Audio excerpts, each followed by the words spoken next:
All right, welcome back, everyone. Welcome back. Hey, Jonathan, you good? We start? You good? Okay. All right, let's start. All right, how's everyone doing today? Excellent. Oh, I like excellent. I like excellent. Excellent is good. Let's see. Anything doing fun this weekend? Anything interesting? No?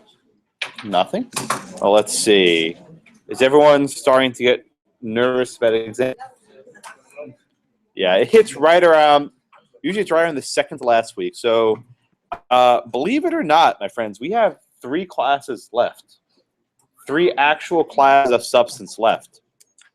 I think I announced in the last one having a session, what tech date did I say?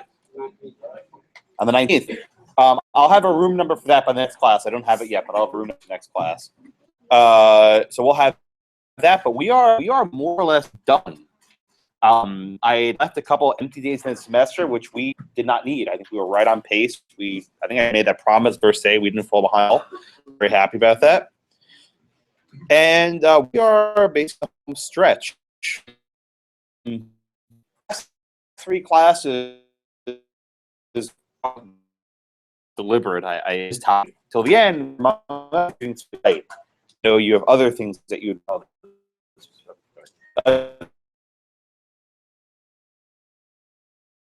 times you're using some time early lighter and not as hard to start reviewing some of the tougher concepts because we have a lot of hard stuff.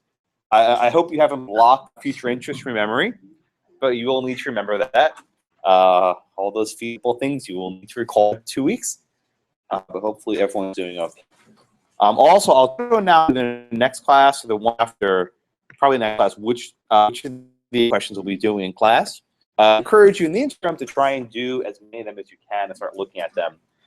This way of reviewing is not by reading a commercial outline, it's by looking at my exams from the years past, because I'm going to ask, I don't know what's in the commercial source that you might be looking at. All right.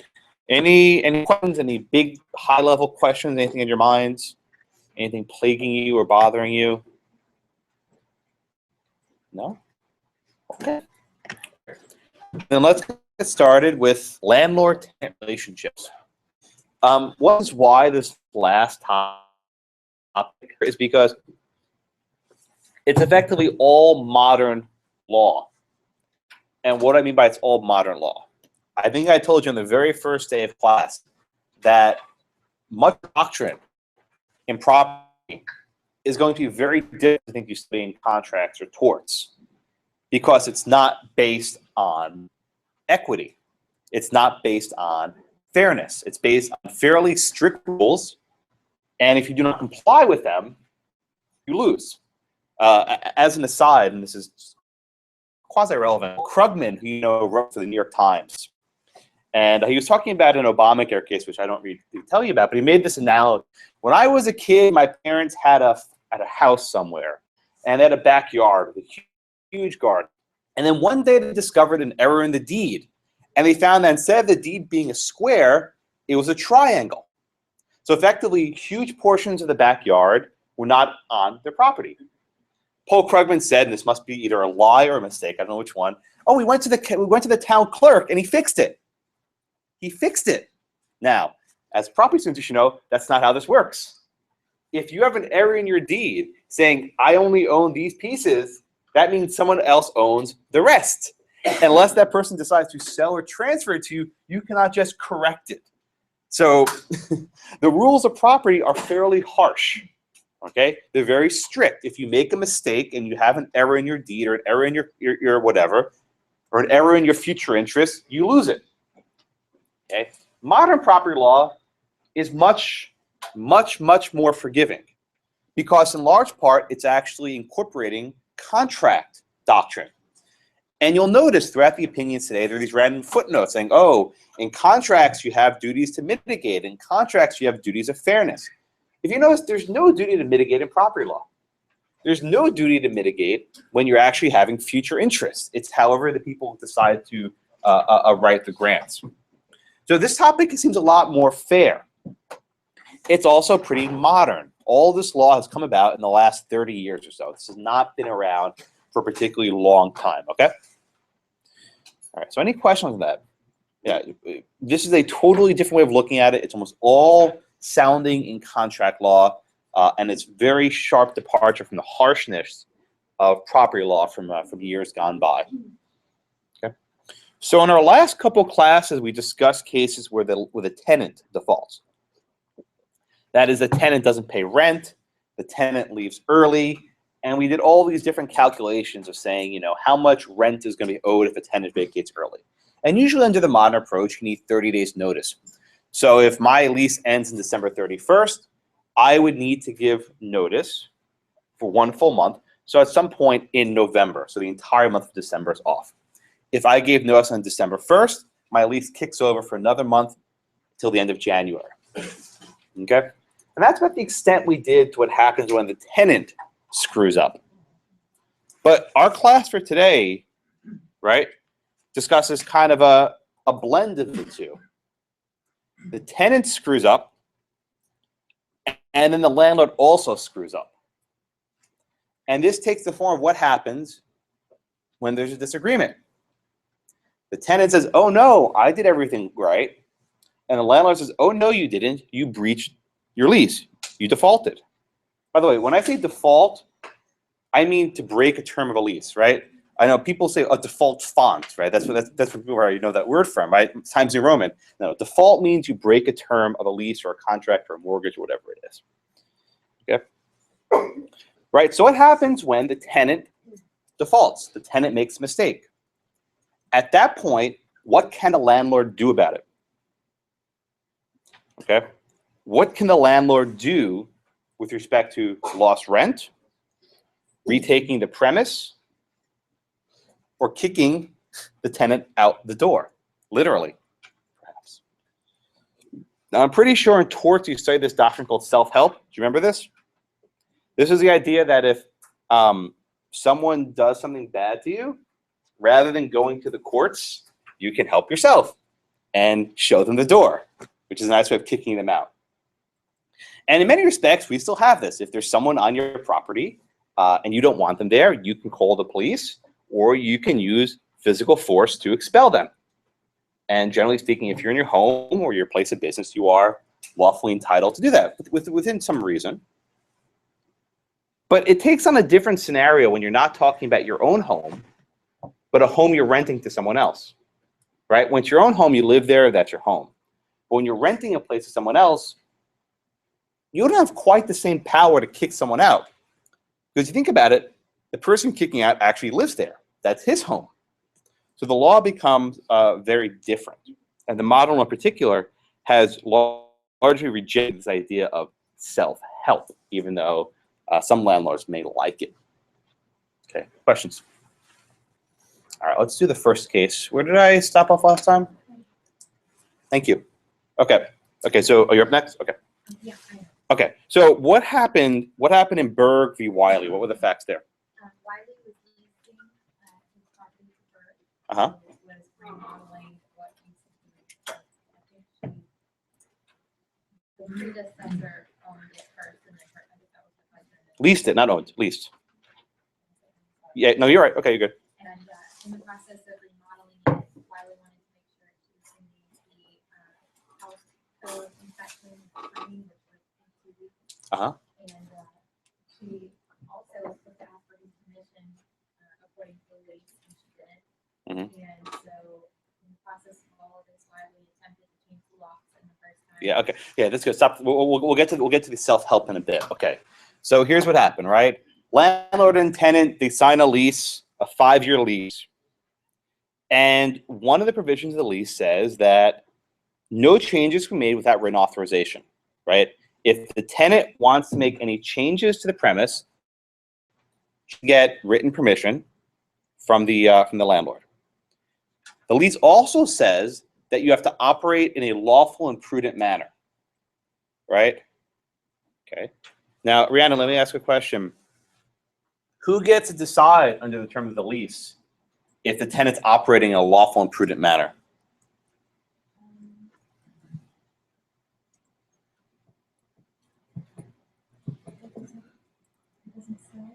You're right. It doesn't say. But what do you think? Who gets to decide if the tenant is operating in a lawful, let's split up, lawful and prudent, right? Who gets to decide if the tenant's operating in a lawful manner?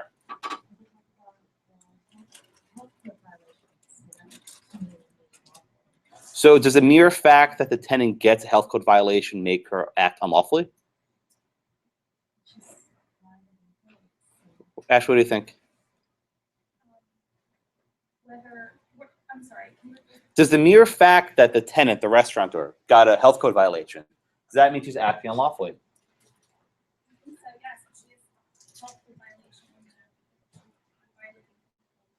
Has anyone ever worked in a restaurant? Has anyone ever seen what the boss does when they get a health code violation? What usually happens? Someone. They fix it and then? And the health, yeah, exactly. Okay, good. So generally speaking, right, health inspectors come in, they say, okay, you have to fix this, this, and this, and this, right? And then if the landlord fixes it, they wipe away the citation, right? The issue of whether you're acting lawfully is actually a fairly complicated question. The mere fact that you're cited with what's effectively a warning, right? Fix this or else, that doesn't necessarily mean that you're acting unlawfully. But it raises an important question, right? Under a lease, who gets to decide if a tenant broke the law? The landlord or the state? If the answer is the landlord, say, oh, look, you got all these citations and warnings, you're out of law, right? But if it's the state, we have a rule of law. We have a process. And if you get these warnings and fix them in X numbers of days, the warnings go away. And maybe if you don't agree with the warnings, you can go to court and challenge them. Maybe the health inspector was an idiot and made a mistake. You never know. So the lease actually is silent about who gets to determine when you're acting unlawfully. But this is actually a tricky question that comes up a lot, where landlords try and take onto themselves the determination of this person's breaking the law. It also says operate in a prudent manner, right? What does that mean, prudent, Troy? Yeah, does it really have any legal significance? Right. Again, this gives the a landlord a significant amount of discretion because, again, this term prudent is not defined. All right, and Meredith, the last provision of the lease we want to talk about says that the landlord reserves the right to retake possession if the lessee fails to meet conditions of the lease. What does that mean? I guess for this case, if she doesn't fix the health code violation, we could evict her or do Okay, well, let's focus on the word. It says reserve the right to retake possession. What does that mean, retake possession? I mean, she would no longer have possession. How would he get possession? Under the terms of the lease, not under the case, how the lease is written. Yeah, physically, right? Yeah. When I say retake possession, that's exactly what I mean. I will change the locks and I will throw your stuff out and kick you out. Right? So everyone see exactly what this says. If the landlord determines that she's not operating prudently or she's not operating legally or she didn't ask permission to make any changes, he gets to kick her out. He gets to change the locks on her, put up a padlock, and toss her on the street. Okay? Adriana, is there any reference in that final provision about retaking it to going to court or evicting her? Is there anything in the lease itself discussing going through the legal process to get rid of her? That's right, there's not. So let me ask you a follow-up question, Adriana. Does the fact that this provision in there exempt him from going through the legal process? No. Sure, no, in case you couldn't tell. Yeah, that's right. The answer is no. And this is the crux of the case, right? This lease, again, which is probably written by experts, taken from a form book somewhere, basically says the landlord can determine on his own if she broke some term of the lease, made changes, wasn't acting lawfully, and then if he so determines, he can then kick her butt onto the street. Right? Everyone get that?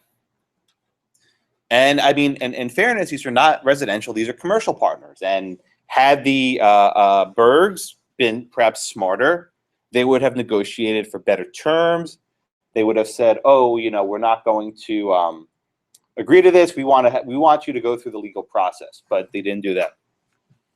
All right, so then we go back to the facts. So Berg made changes to convert it from what was a pool hall into a restaurant, right?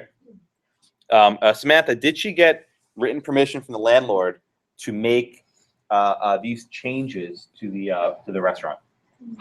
Did she even ask for permission? Because she didn't restructure. She didn't. But didn't she make changes though? She changed it from a pool hall to a restaurant, right? Yeah. Under the lease as written, would she need to get permission for that? No. Why not? Didn't it say that she had to? I think the lease said that. She did. Yeah, exactly. The tenant has to make all changes with authorization, right? Samantha, let me ask you this question. Based on that alone, that she made changes to the place without permission, was that considered a default or a breach of the lease? That right there. Yes, okay, so let's be honest here, right? The tenant breached. She defaulted, she messed up, right? She made changes and didn't ask for permission. Okay? All right, so the landlord found out that she made all these changes without authorization, right? And then he said, hey, you breached the contract. I'm gonna give you 2 weeks to make changes to change it back, or else I'm gonna repossess, right? Cassandra, could the landlord under the terms have demanded that she fix things back the way they were?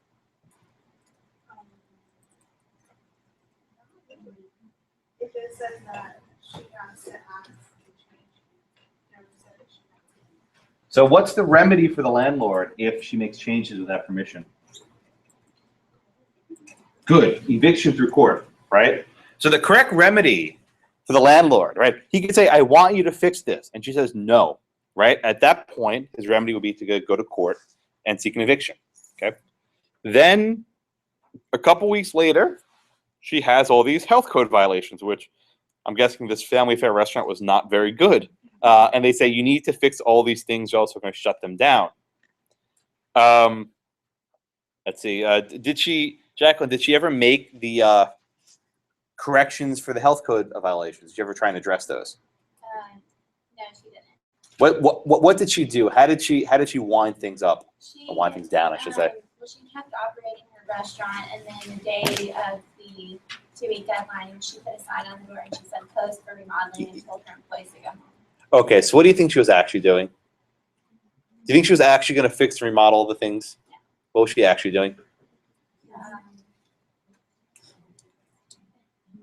Like stalling and clean up. And Oh, I don't think she was stalling. What was she doing? she was abandoned. She was going to abandon the restaurant, right? She was going to abandon the restaurant. They actually mentioned this at one point, but it was a corporation, right? Family affairs, business, whatever. She's not personally liable. So she can just walk away, let the company go bankrupt, peace, right?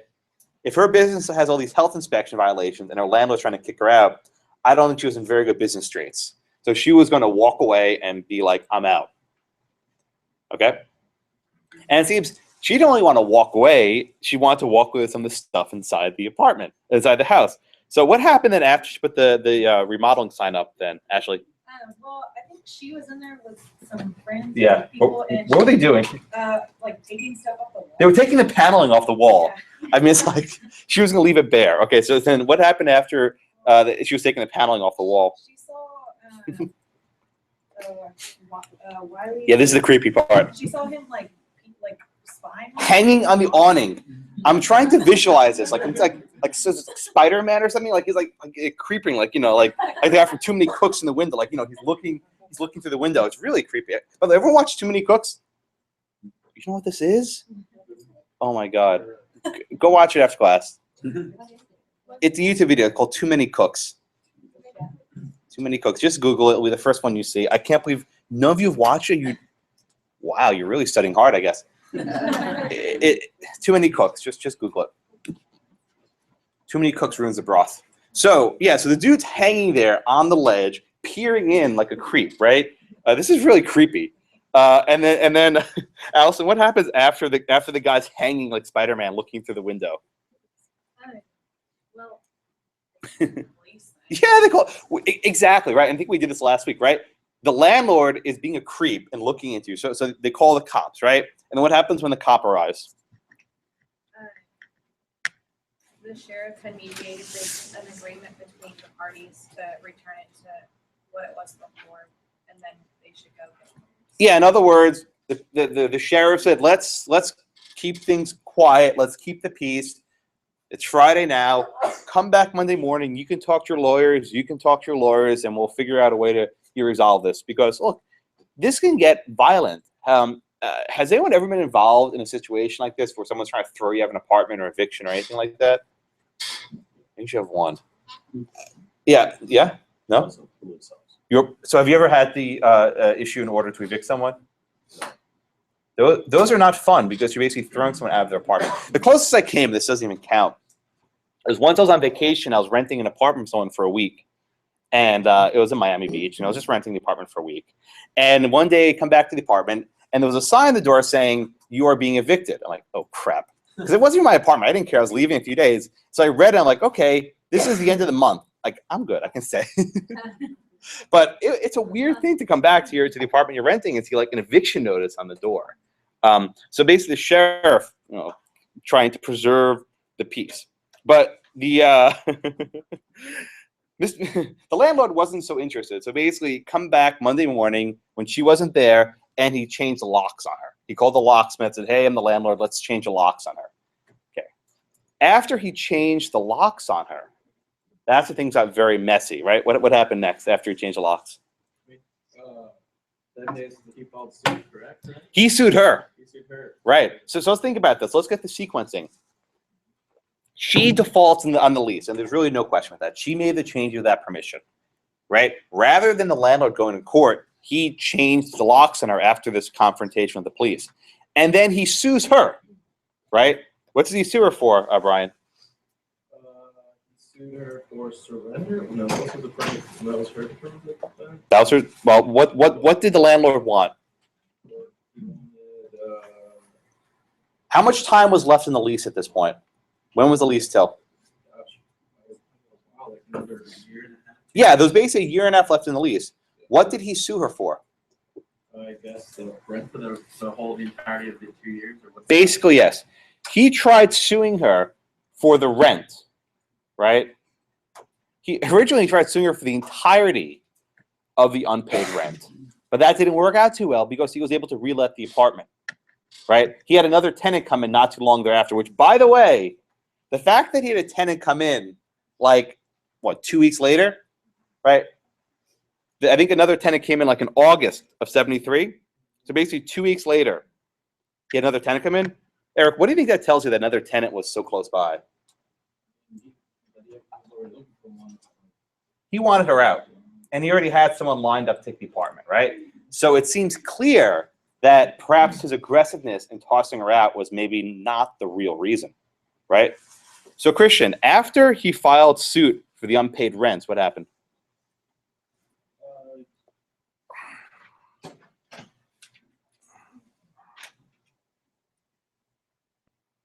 Yeah? You have it? No. Okay. Lease, what happened after he brought the suit? What? I'm sorry? Wiley, so I guess the tenant. Yeah. Counterclaim. Well, she filed an affirmative defense of abandonment and surrender, and then she had counterclaim. What did the court do? Yeah. Wiley's the landlord. I'm sorry. I don't care their names, just landlord and tenant. Makes it Okay, easier. sorry. What did the tenant do? What did the tenant say in response? You know, I don't really care about names. They're not Okay. very important. Sorry, now I've gotten myself confused because the name. All right, Eddie, what did the tenant do? The court say that the landlord could not force, could not take the action Good. in the manner that he did not force her out without Good. legal recourse. Okay, good. All right, so there are two questions. One was easier than the other. So the first one, Jason, did the tenant surrender the apartment? Did she actually voluntarily leave the apartment? No. She didn't. Why not? Because she was trying to take possession and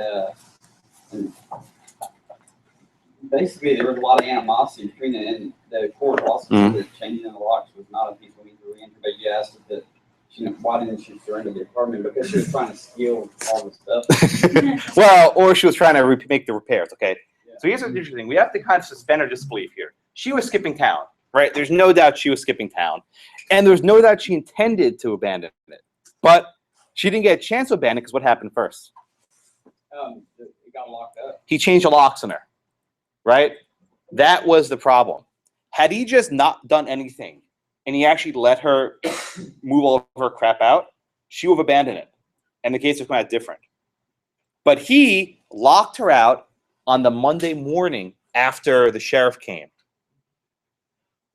Someone cannot abandon an apartment or building when they don't have the keys, right?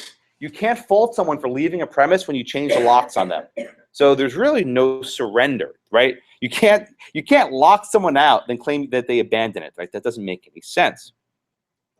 So they go past this abandonment issue very quickly, right? But then, Sonia, they turn to this issue of self-help, right?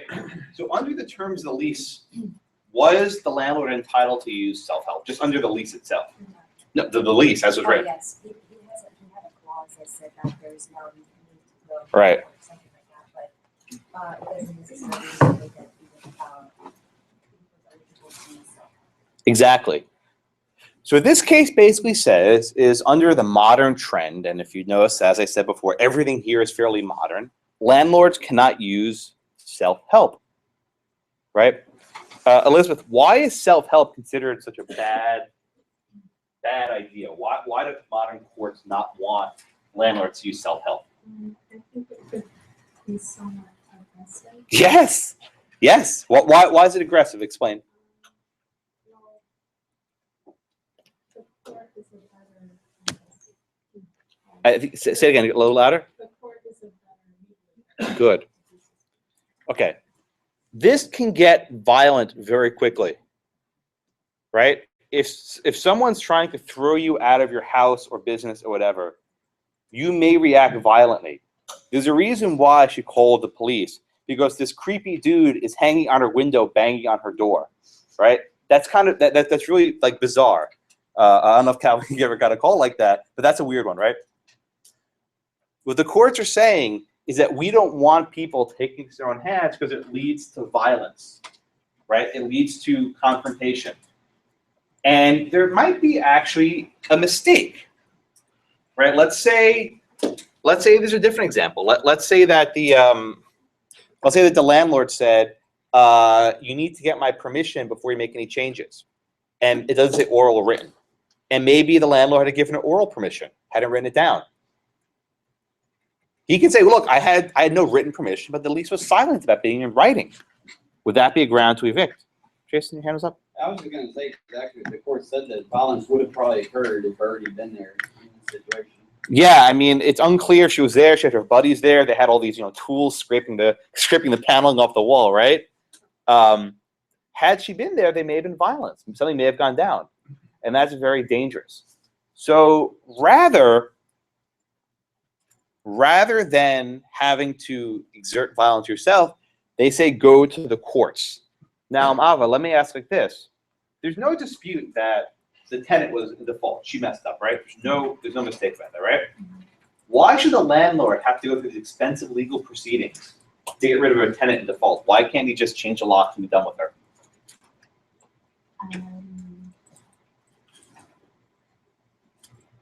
Just in the modern way, they want to make sure that to resolve the problem that they have opportunity to do it peacefully, like both parties. And Yeah. So I'll give you a hint.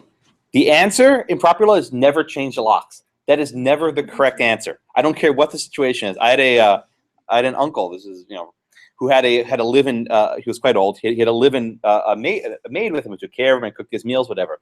And she was living there for years, just taking care of him. And then he died. And then after he died, she wouldn't move out, and she stayed there.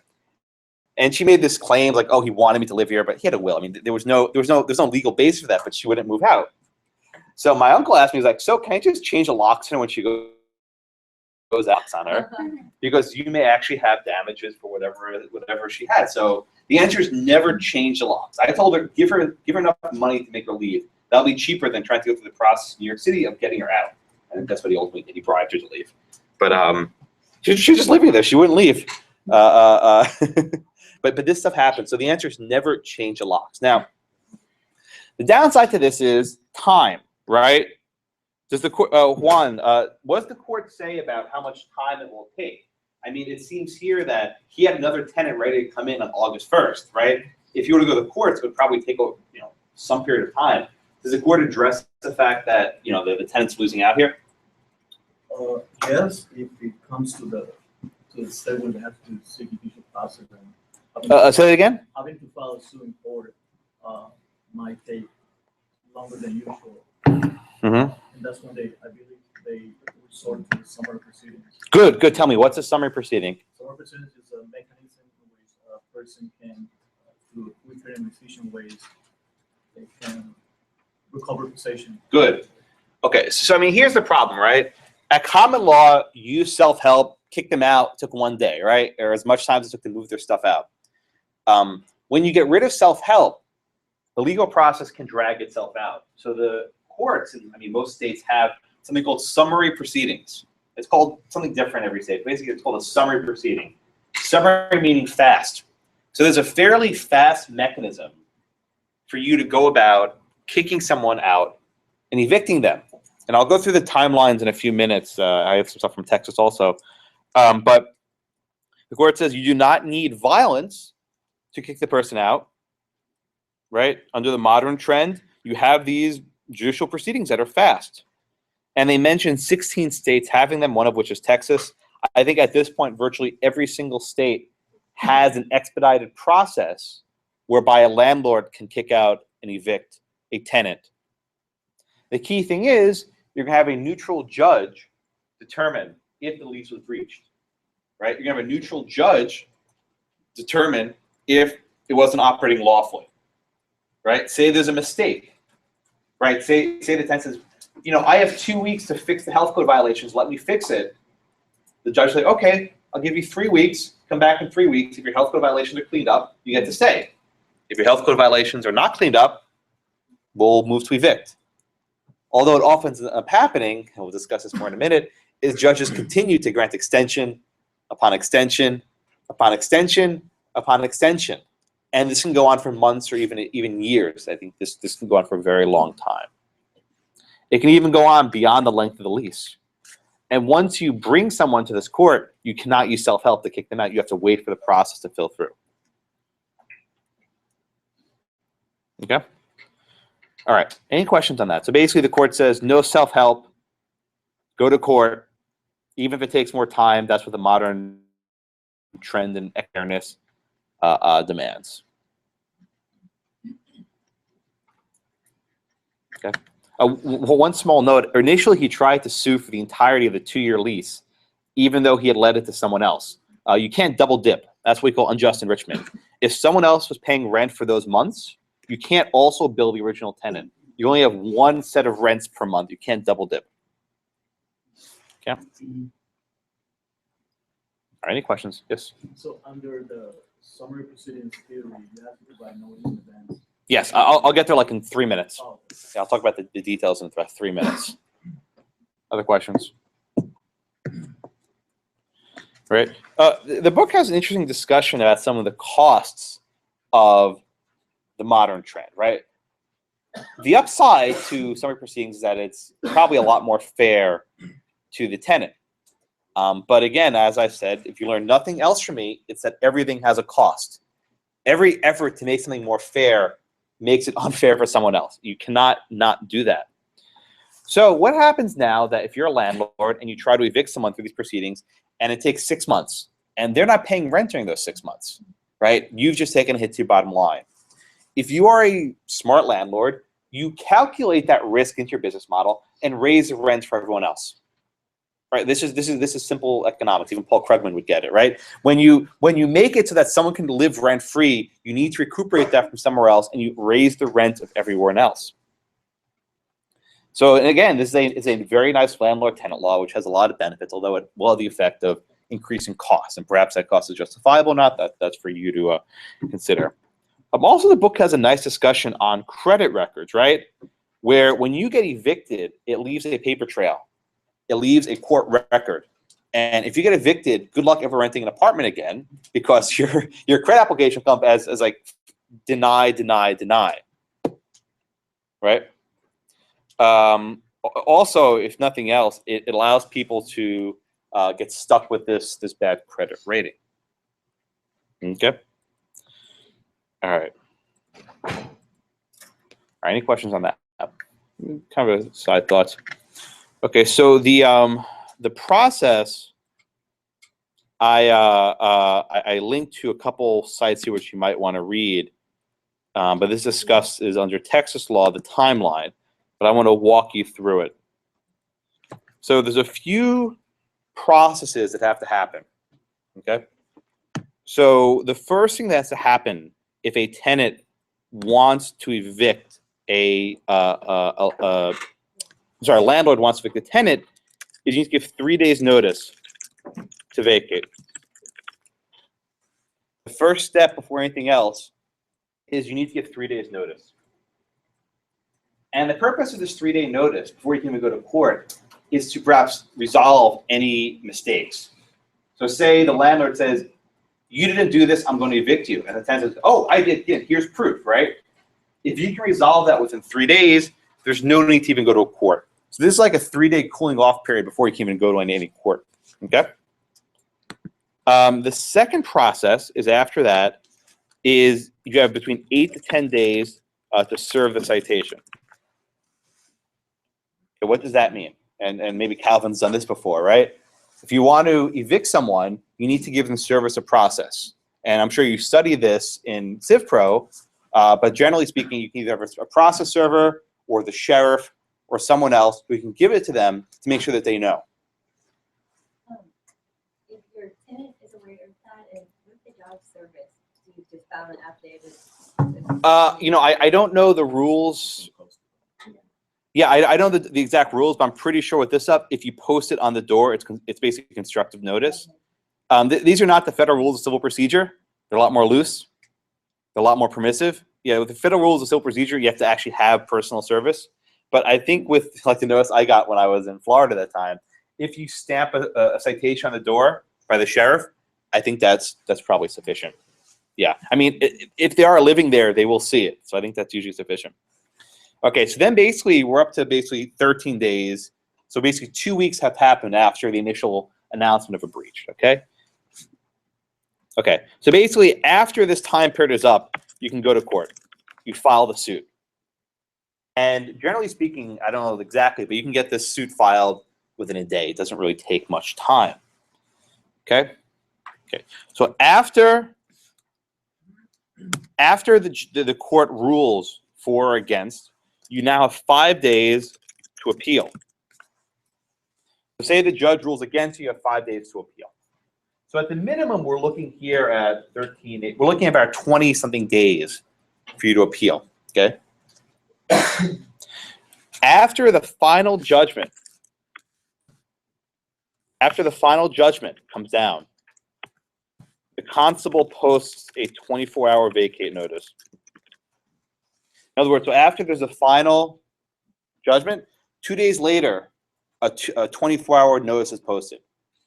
So if you add up all the time, really the minimum to evict is somewhere in the ballpark of 20 to 23 days, depending on what happens. One thing I want to stress is that it almost never happens this quickly. Invariably, once you get to this stage, you go to court.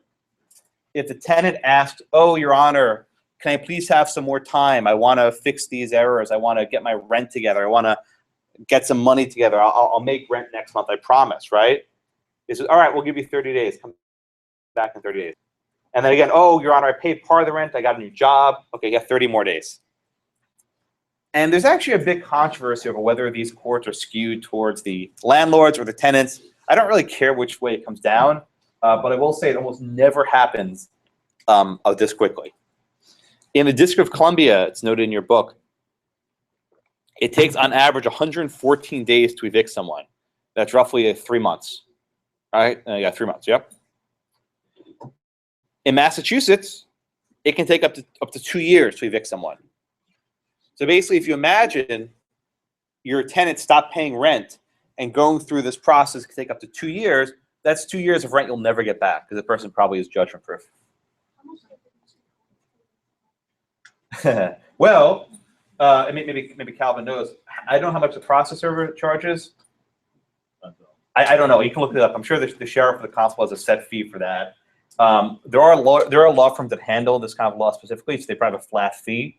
But you do have to pay every time you appeal. If there's a 30-day continuance, another one, right? So every step you're adding costs and fees to evict someone. And again, this invariably raises the rent of everyone else. I'm sure you can look up, I'm sure there are law firms, even graduates of this law school, who their specialty is eviction law, both defense and prosecution of it. But it is not cheap, and you do have a lot of work to kick someone out. And again, even if you're trying to sue for back rent, at the point that you're evicting someone, the odds are you're never going to see a penny from that because they're not. If they could pay it, they would stay in their apartment, right? Generally speaking, people don't willingly get evicted when they could afford it. The reason why they're getting evicted is they probably can't afford the rent. Right? Other questions? In New York, the book says rather than 3 days notice, you need to give 30 days notice. And then after that, it's 3 to 6 months to evict. So in a lot of parts of the country, you need a significant amount of time to evict someone. Yeah. As a landlord, what is your duty to like maintain and upkeep the apartment when this is happening? You're not asking about rent someone else. You're asking to maintain the status. Yeah, so I'm saying like if something breaks in the apartment. Well, I mean that's an interesting question, right? Because in theory, if you're the landlord and this person is even if they're not paying rent, I think under most states you'd still have to fix stuff. Because imagine this, right? The person stops paying rent and then their heater breaks and you don't fix it. Then they could actually sue you for not fixing it and by withholding their rent. You see, what happens is, we'll do this, I think, in the next class, but if you're a landlord and you don't provide habitable accommodations, that actually allows the tenant to stop paying rent. Right. Once the apartment falls into bad condition, you can hold back your rent. So even if the person was behind on their rent, by not fixing stuff, you could actually wipe it out and the person would stay. It gets really messy when those kinds of things happen. Also, you wouldn't want to send a worker into the apartment and the person thinks that you're trying to like kick them out. You know, turn the heat up all the way, right? Actually make conditions that they're not able to stay. So the process is not easy. All right, other questions? All right. All right. Yeah? Is that in Texas? That's a Texas one. Okay, all right. Yeah, I mean, the New York one, I think I said, was basically instead of 3 days notice, you have 30 days notice. And rather than 20 days, it can take 6 months. So the process does take a significant amount of time to go through.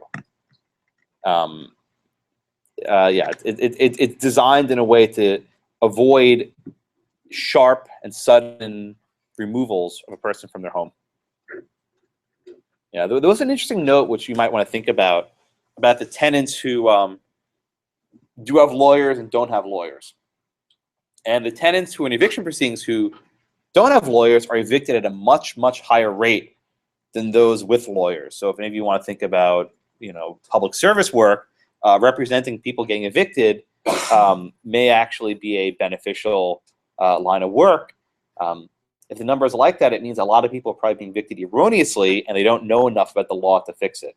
Or maybe there's a mistake of fact where maybe they actually did something and the landlord says they didn't, and they're not skilled enough to bring that to the attention of a court. So put that in the back of your mind for future employment. It would not be lucrative, no doubt, but perhaps rewarding. All right, any questions before we move on? Sorry to ask another question. That's okay. About the minimum eviction time of 20 to 23 days, is that the judicial process typically? This is basically from the moment you tell the person vacate until you get the sheriff's order to vacate. Okay, thank you. That's like the entire cycle, but that's the absolute minimum. It will Yeah. things have to really move quick for that to happen. Okay. Anyone else? All right. The last case involves a law student who had a somewhat unfortunate run of luck in several respects. There we go, James. What happened in Sommer versus Kridel from my not quite home state of New Jersey? Well, a guy entered into a lease for an apartment. And there's a concession for the first 6 weeks of the rent, so we have to pay until after the first month and a half. He was also engaged to be married. He was in a move into this apartment with his soon-to-be wife. Oh, what happened? Oh. Breaking Oh. engagement, didn't get married. Oh, so sad. So they have the funds. Because the in-laws were gonna pay for it. Right. Yeah. Dude got. Yeah. Okay. So poor guy, right? So the defendant, Kridel, tenant. He was a law student at the time. And this purpose reason, do not mess with law students because they have a lot of free. Apparently, this guy's a lot of free time in his hands, and they like to litigate stuff by themselves. I have my notes. The engagement broke, but not his lease. Bad. Anyway, so the tenant enters into a lease. It's mostly for roughly 2 years. There's a rent concession, and then a week after he signs the lease, he puts down money for the first month's rent and a deposit. Okay, and he's expecting to move in, but then he writes to the landlord, "Oh my God, my engagement broke up. My parents were going to be busy paying my rent. Now they're not going to do it. I can't do this, right? I can't take possession. I haven't even got my keys yet, so I can't give you back the keys. Please have understanding and compassion. Release me from this lease, and I will forfeit whatever money I've already given you. I won't ask for it back." Now, because we're in property, right, Andrew, do you think the landlord is going to show compassion and understanding? Of course not, right? If the landlord had compassion and understanding, it would not be in this book, right? So again, we are in New Jersey after all. This is actually the building, the Pierre. And you can see these gorgeous units. You can see a video of one of them here. Look at that. I mean, I mean, the perfect place for a newlywed to make their home. I can just picture him carrying her across a threshold along some other copy of Black's Dictionary or whatever else law students have them. Right? So the landlord did not respond to this letter. Okay? So, and Angela, I'll ask you the same question. If this was a nice landlord, what would he have done in such a situation?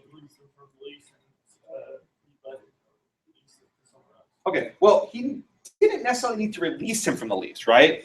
Because it would be very difficult for the landlord to find a new tenant immediately. But Andrew, what would the most reasonable things to have done would have been? Accept him in 2 months, pay that he gave him, and then try to lease it out. Exactly, right? He could have tried saying, all right, you know what? You already paid me for some of the time.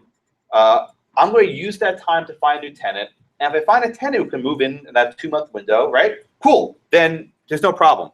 Andrew, do you think the tenant would have gotten upset if he just did that? Right. So, Philip, what did the tenant do instead? What did the landlord do instead with the apartment? He sued him for. No, before he sued him, what did he actually do with the apartment before we get to court? Well, he had interested people in line to lease the apartment. Did he do it? Declined to lease it. What do you think he was thinking? Why would he turn away a potential paying client from this unit? This is a beautiful apartment. Why would he do that? So the common law favored him previously, so I'm assuming he's just going to try and go after the pool. Yeah. So think about it like this, right? Say, you know, as beautiful as this building is, right? Say he had a lot of vacant units, right? Say he had a lot of empty apartments. And say there were 2 empty apartments, and they were basically identical. If he had a choice of renting, let's say this is Kridel's apartment, right? Let's say he could rent Kridel's apartment. What happens to the other unit? It remains vacant. So here's what you're thinking, right? I'm going to leave Kridel's unit vacant and I'll keep paying the rent. I'll take this other apartment and I'll make money from it. That way I'm earning money from 2 apartments at once. Awesome, right? His goal is I can have money from 2 places at once, even though this one is being vacant. So this is what he's thinking. And as maybe perhaps mean or cruel as this may be, Stephen, under the existing law, was he under any duty to mitigate? Was he under any duty to let the apartment out to someone else at the time? He wasn't. He wasn't. And again, I should add to my list, if you see any case from the New Jersey Supreme Court, Stephen, what are they about to do? If there's any case from the New Jersey Supreme Court, what are they about to do? Exactly. Yes, the New Jersey Supreme Court is perhaps the most egregious, tied only with California, maybe worse from property. It's close. It's like the race to the bottom. I'm not sure who wins. So the Jersey Supreme Court says common law, schmommon law, right? Well, but Samantha, let's think about this, right? Again, Kridel was at fault here, right? Didn't he breach his lease? Did he default? Did he not even move in one day? Why should the landlord have to suffer the cost of a tenant who messes up?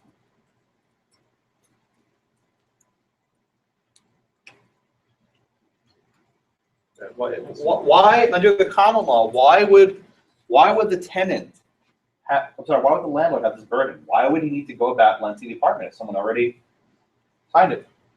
But in this case, it really wasn't a burden. Pretend that didn't happen, right? In general, why would the landlord have to take that burden?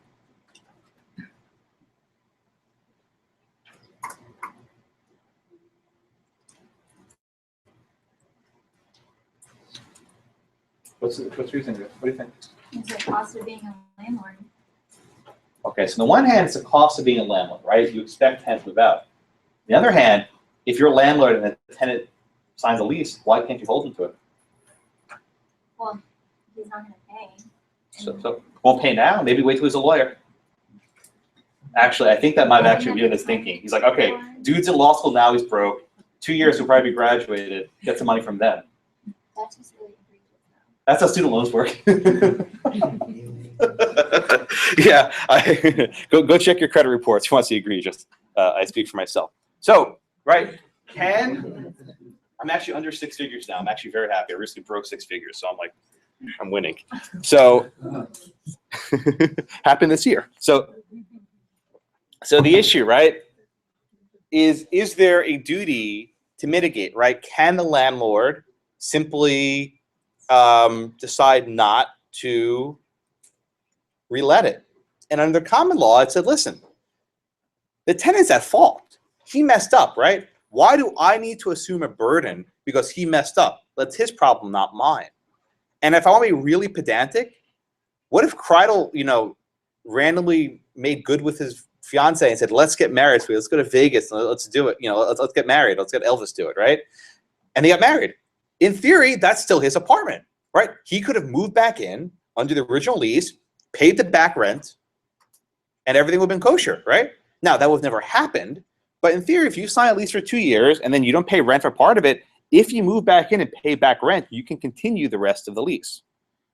But that argument is not very good because that was not going to happen. Okay? So basically, the landlord initially sued for the entirety of the 2 years, right? Even though he rented it for part of it, you can't do that. This is the same mistake the other guy tried making. You can't double dip. You can't receive rent from 2 people at the same time for the same apartment. So they had another trial, and they said, you know what? I want you to pay me rent for the months you weren't there. And the Kridel case, Carrie, what did the court do? The lower court, not the Supreme Court. They ruled in favor of the landlord, and they said that he did not have the duty to mitigate damages. It didn't matter that if there was someone else interested in getting the apartment. Good, and they were basically bound by the common law, right? There was a New Jersey, it was a Court of Errors and Appeals, I think E&A, that's what it stands for, Errors and Appeals. It was an old New Jersey case that said, listen, there's no duty to mitigate, right? But we know in contract law, you do have a duty to mitigate. Jonathan, do you remember how that works in contract law, the duty to mitigate, where, like, say the example is, one party makes a contract to buy all these widgets, and then, for whatever reason, one party breaches, and that other party could sell the widgets to someone else, right? Is he obligated under contract law to sell the widgets to somebody else? If they're both business partners and whatever, UCC apply. Yeah, why? Why can't the party say, oh, I'm going to let my widget sit here and they'll just sue for the damages? Why does he have an obligation to sell them to someone else? I never understood that. Okay, Reeve, do you remember? Why are you obligated to sell it to someone else? Yeah. Well, Because, I mean, you got control of making it, so, I mean, you're going to sell them anyways. good. Right. You're basically going to sell it anyway. It doesn't really matter who buys it. The idea is we don't want stuff going to waste, right? Having these widgets in a warehouse serves no good. Having this beautiful, luxurious apartment sit on the market unused serves no one, right?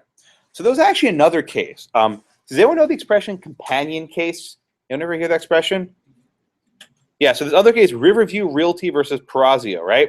This is what's often called the companion case. And Supreme Courts, both state and federal, often take a couple different cases that raise the same issue, and they resolve them all at once. And this case basically had the exact same issue where a tenant signed a lease, he breached, he moved out, and the landlord made no effort to relet it.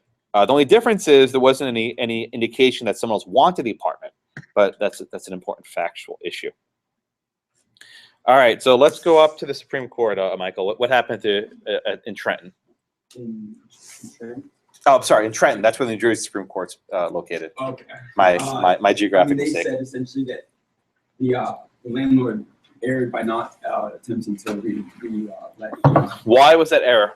Because I mean, you showed no reasonable diligence in either advertising to other leases, and I mean, he made no attempt, and I think rather, yeah, I guess he's Good. So they basically say the modern trend. It's always the modern trend in New Jersey and California. They're usually pushing that trend, but anyway, it's the modern trend. And the modern trend is that you have a duty to mitigate, right?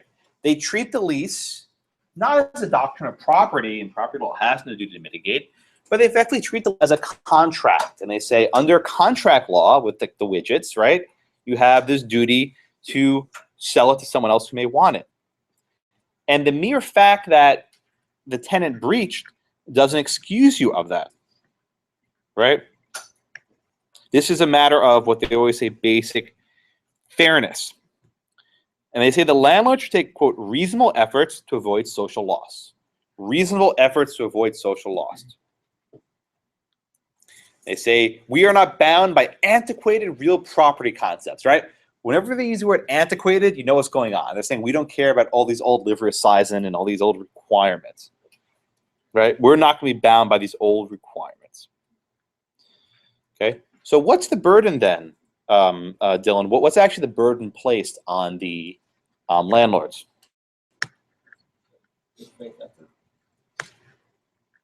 Good faith effort for what? To mitigate your damages. What does he have to show? What does the landlord have to show? He has to prove that he's reasonable. Yes. Exactly. The landlord has to show he used, quote, reasonable diligence to rent the apartment to someone else. Reasonable diligence. That may include, advertising it. That may include going out and showing it to a lot of different people. There are different ways you can show evidence that you tried to rent it to someone else. What won't work is if there's evidence in the record saying someone wanted to rent it and you said no, that won't fly.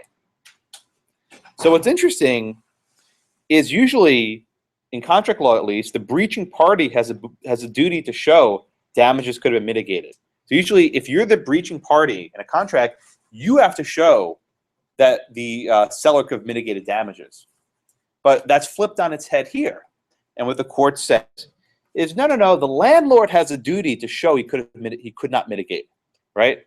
The landlord is in a better position to show that he used diligence. Is that actually true? Probably it's true, right? Who knows if the landlord used diligence? The landlord.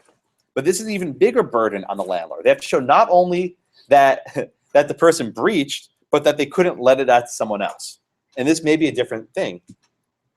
So imagine a circumstance where a tenant came in to rent the apartment, and maybe the landlord didn't like him. Maybe like he had a bad background or he had some bad something in his history. He says, no, I don't want to give you this apartment.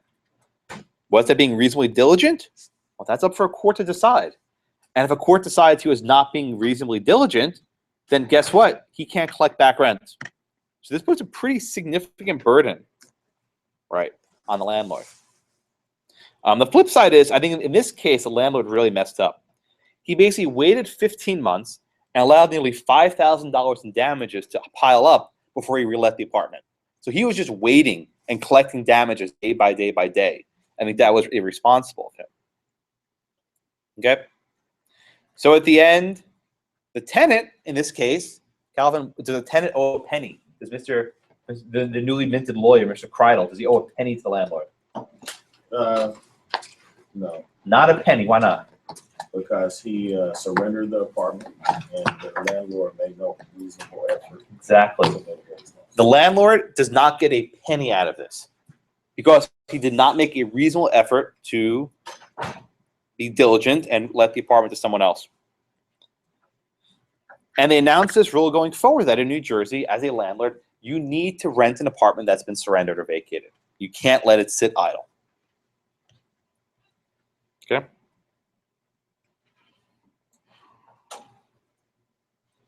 And this is now effectively the majority rule. It's noted in a note after the case. It's actually a Supreme Court of Texas case.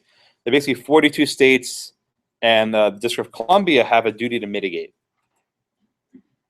So effectively, if you're a landlord, never change the locks and never intentionally let the apartment sit empty, hoping that someone can pay you back rent later.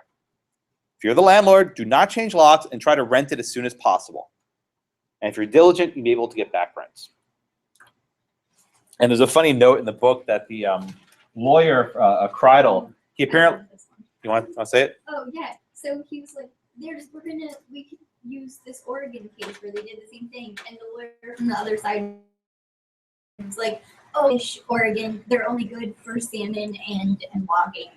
And so when he won, Yeah. partly based on that Oregon case, he sent him, Kridel sent the other lawyer, like a piece of salmon on a blank wrapped in the court proceedings. Yeah. And the court proceedings. Yeah. And then the other lawyer wrote back, touche. Yeah. I mean, that's that's an interesting move, right? I don't know if you get Rule 11 sanctions for sending salmon, but I think they had a sense of humor at that point. Also, it turns out, I mean, the actual amount of money owed was actually very small because they spent tens of thousands of dollars on litigating this case, like a lot of money. I think the printing costs were more than a month of rent. But at this point, it was about principle. Yeah, I noticed that. Why would it cost $850 to print an appellate brief? Do you know how much printing costs are? So if you ever want to go have some fun, go to the U.S. Supreme Court website and read the manual for printing, okay? The U.S. Supreme Court requires you to use a paper size that doesn't actually exist anywhere else. You actually need to have a very specific paper size that you cannot buy anywhere. And that's be a certain type of paper consistency that you really can't buy anywhere either. You need to print, I think it's like 45 copies of your briefs. It's going to be like $5,000 to print briefs to the Supreme Court. I actually know one person who wasn't a lawyer tried filing his briefs pro se. He actually had to buy a printer, was slicing all these pieces of paper to get them just right. It's really difficult. I don't know how draconian, I don't think the Texas Supreme Court is quite as draconian, but they have very strict limitations on how things have to appear. And this is why, for the most part, if you're an appellate lawyer, you just pay someone to do it. You have these firms that will format it and print it for you and hand deliver the briefs to the court for you. It's not cheap. Printing costs are very expensive. I don't know if you've done your appellate brief in writing. Do they give you very strict formatting requirements? Yeah, it's like that times 100. And you have to print on certain paper with certain font sizes and certain spacings. I've actually seen appellate briefs been rejected because they don't have the right spacing. Right? There's a difference between double spacing and spacing apart the lines. Like there are all these very strict requirements of kerning and letter sizes. You don't even want to know about this. But these are things which you will have to know very soon. and litigation is not cheap. Sometimes if you're in what's called informa pauperis, IFP, basically you're poor, the court will exempt some of the printing requirements, but you still have to look a certain way. This is why if you ever, if you know the case Gideon v. Wainwright, it's a very famous case by a prisoner in Florida who wrote to the Supreme Court saying, hey, I don't have a lawyer, and the state never gave me a lawyer. He wrote it as a letter, and by hand, and that's so famous because it doesn't look like a Supreme Court brief. It's effectively a letter by hand, and the Supreme Court granted it. So Supreme Court grants will be 1 or 2 petitions from prisoners a year, and that's about it. So most of them are going to be formatted very pretty, but it's very expensive to format briefs to look nice. All right, questions? Have a wonderful day. I will see you all on Wednesday. And watch the Too Many Cooks video, trust me.